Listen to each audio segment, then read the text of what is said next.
এডিসির ইলেকশনের জন্য আমাদের উচ্চ পর্যায়ে দিল্লিতে মহারাজের সঙ্গে আলোচনা চলছেন। আমরা মনে করি খুব শীঘ্রই এটার বিষয়টা আলোচনা শেষ হবে এবং আমরা মনে করি যৌথভাবে ইলেকশনটা হবে আগামী দিন।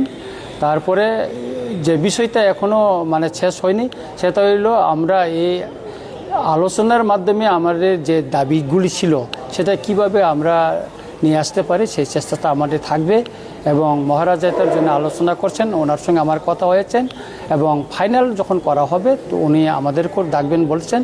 আমি মনে করি খুব শীঘ্রই এটা আমাদের যে অ্যালায়েন্সের ভিতরে যেটা সিট শেয়ার এটা সম্পূর্ণ হবে বলে মনে করি।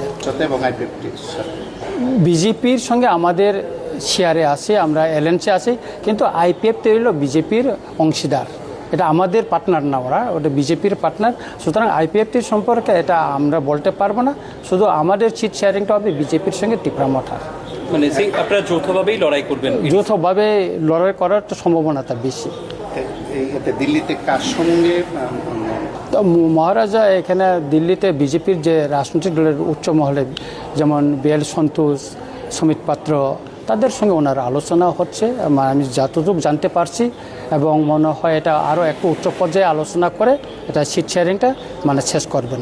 আপনারা এতদিন না, রাজনীতিতে অনেক কিছু হয়, এটা বিরোধ থাকবে আবার ইয়েতে থাকবে, বন্ধুত্ব থাকবে, কিন্তু আপনি দেখেন আজকে যে পরিস্থিতির নিরীক্ষে আমাদেরকে নির্বাচনে যেটা পরিস্থিতি যে সৃষ্টি হচ্ছে তাতে আমাদেরকে অ্যালায়েন্স করে করাটাই মনে করি আমরা ভালো হবে বলে মনে করছি। আর কি একদিনের ভিতরে শেষ হয়ে যাবে বলে আমরা মনে করছি।